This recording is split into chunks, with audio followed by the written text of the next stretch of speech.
रूस और यूक्रेन के बीच युद्ध जारी है। दुनिया भर की निगाहें महीनों से इस युद्ध पर टिकी हुई हैं। हजारों लोग अपनी जान गंवा चुके हैं और अरबों रुपए की संपत्ति खाक हो चुकी है। जब भी कुछ बड़ा घटता है, मीडिया संस्थानों का रुख इन दो देशों की तरफ हो जाता है। इस युद्ध में एक ऐसा मोड़ भी आया जिसकी शायद किसी ने उम्मीद भी नहीं की होगी। यह युद्ध रूस बनाम यूक्रेन न रहकर रूस बनाम रूस हो गया।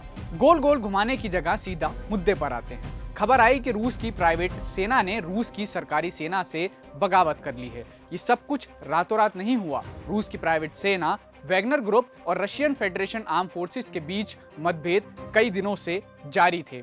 इन सब के बीच ज्यादातर लोगों को हैरानी ये जानकर हुई कि रूस की कोई प्राइवेट आर्मी भी है। तो आज मैं दुनिया की ऐसी ही कुछ प्राइवेट आर्मीज के बारे में आपको बताऊंगा। इस लिस्ट में पहला नाम अमेरिकी सुरक्षा फर्म ब्लैक वाटर का है, जिसे अब एकेडमी के नाम से भी जाना जाता है। इसकी स्थापना 1997 में पूर्व कमांडो एरिक प्रिंस ने शूटिंग ट्रेनर एल क्लार्क के साथ मिलकर की थी। कुछ साल बाद एक और कंपनी बनाई गई जो मूल रूप से इसकी नई शाखा ब्लैक वाटर सिक्योरिटीज कंसल्टिंग थी, जिसके लड़ाकों ने अफगानिस्तान में सैन्य अभियानों में हिस्सा लिया था। इराक वॉर में भी इस सेना ने अहम भूमिका निभाई थी। आधिकारिक तौर पर ब्लैक वाटर लड़ाके स्थानीय पुलिस और सेना इकाइयों को ट्रेनिंग दे रहे थे। हर दिन एकेडमी के एक भाड़े के सैनिक की कीमत अमेरिका को $1200 पड़ती है, जबकि नियमित सेना के एक सैनिक की कीमत केवल $150 से $190 ही होती है। कंपनी का मुख्यालय उत्तरी कैरोलिना में है, लेकिन इसके बेस कैंप दुनिया के कई देशों में हैं। इस कंपनी ने इराक में युद्ध में हिस्सा लेने के दौरान हुए नरसंहारों के बाद सुर्खियां बटोरी थी। एकेडमी के लड़ाके उन ऑपरेशंस में शामिल थे जिसमें बगदाद में बड़ी संख्या में नागरिक मारे गए थे। इसके सिवा इन पर ऐसे भी आरोप हैं कि कंपनी हथियारों की तस्करी में भी शामिल रही है। दुनिया की दूसरी सबसे बड़ी निजी सुरक्षा कंपनी G4S है। इसके कर्मचारियों की संख्या 657,000 लोगों तक पहुंचती है। ये एक बहुराष्ट्रीय कंपनी है जो सुरक्षा सेवाएं प्रदान करती है। इसका मुख्यालय यूनाइटेड किंगडम के क्रोली शहर में है। कंपनी के प्रतिनिधि कार्यालय 125 देशों में मौजूद हैं। G4S की स्थापना 2004 में डेनिश कंपनी ग्रुप 4 फॉल्क और ब्रिटिश सिक्योरिकोर PLC के विलय के बाद हुई थी। G4S कर्मी युद्ध सामग्री की ग्राउंड क्लियरेंस, कर्मियों को ट्रेन करने और ब्रिटिश रेलवे कंपनियों के लिए राजस्व सुरक्षा सेवा प्रदान करने में तैनात हैं। इस प्राइवेट सेना में भी ह्यूमन राइट्स वायलेशन के तमाम किस्से जुड़े हुए हैं। लिस्ट में अगला नंबर एक अन्य अमेरिकी सैन्य निजी कंपनी तथा कथित ग्रुप आर या फोर्ट डिफेंस ग्रुप कॉर्पोरेशन का है। इसकी स्थापना 1996 में मेरीन ए रोड्रिक्स द्वारा की गई थी। कुछ साल बाद उनके साथी रूसी अधिकारी डी सिमरनोव थे।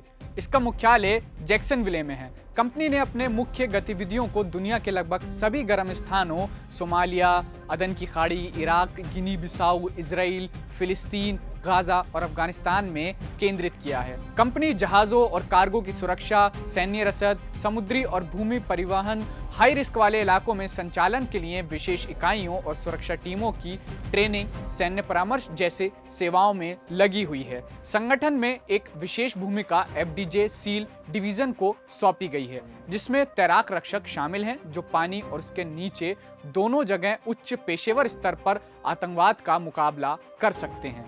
चौथा नंबर ब्रिटेन की निजी सैन्य में से एक एजिस डिफेंस सर्विसेज है, जिसकी स्थापना 2002 में पूर्व ब्रिटिश सेना अधिकारी टी स्पाइसर ने की थी। कंपनी के कार्यालय Kenya, Iraq, Nepal, Bahrain, Afghanistan और अमेरिका में है। इसका मुख्यालय बेसल शहर में है। इस कंपनी में 20,000 किराए के सैनिक काम करते हैं। इसकी मुख्य ग्राहक अमेरिकी सरकार है। इस कंपनी के कर्मचारी एरोस्पेस, राजनयिक और सरकारी क्षेत्रों के साथ साथ खनन और तेल और गैस उद्योगों में सुरक्षा गतिविधियों में लगे रहते हैं। वर्तमान में इस फर्म का अमेरिकी सरकार के साथ एक कॉन्ट्रैक्ट है जिसके तहत ये इराक में सुरक्षा प्रदान करती है और इसका अनुमान खर्च करीब $293 मिलियन है। इसके अलावा 2011 में इन्हें काबुल में अमेरिकी सरकार की सुरक्षा के लिए $497 मिलियन का भी कॉन्ट्रैक्ट दिया गया था। हमने लिस्ट में आखिरी नंबर पर रखा है वैगनर ग्रुप को। इसका मतलब ये हरगिज नहीं है कि वैगनर ग्रुप दुनिया की 5वीं सबसे बड़ी सेना है, लेकिन कुछ दिनों पहले जिसने विश्व की ताकतवर मानी जाने वाली रूसी सेना को टक्कर देने की घोषणा कर दी थी। आइए आपको इसका इतिहास और वर्तमान बताते हैं। वैगनर मिलिट्री ग्रुप की स्थापना 10 साल पहले 2013 में हुई थी। ये एक रशियन प्राइवेट मिलिट्री कंपनी है जिसे रूस का समर्थक माना जाता है। इसकी स्थापना त्रिमिदी उत्किन ने की थी। त्रिमिदी रूस की खुफिया एजेंसी में काम करते थे। अनुमान है कि इस समूह में लगभग 25,000 सैनिक हैं। यह आंकड़ा इसके वर्तमान बॉस प्रिगोजिन ने शेयर किया था। जनवरी में ब्रिटेन के रक्षा मंत्रालय ने अनुमान लगाया कि वैगनर समूह के पास 50,000 सैनिकों की अधिकतम कमान थी। हालांकि कथित तौर पर उनमें से लगभग 20,000 यूक्रेन में लड़ते हुए मारे गए हैं।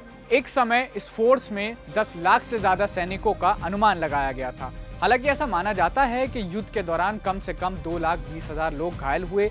रूस द्वारा वैगनार को पहले सप्लाई किए गए अन्य हथियारों में लड़ाकू जेट और कम दूरी की मिसाइलें शामिल हैं, जिन्हें कथित तौर पर दिसंबर 2022 में उत्तर कोरिया से हासिल किया गया था।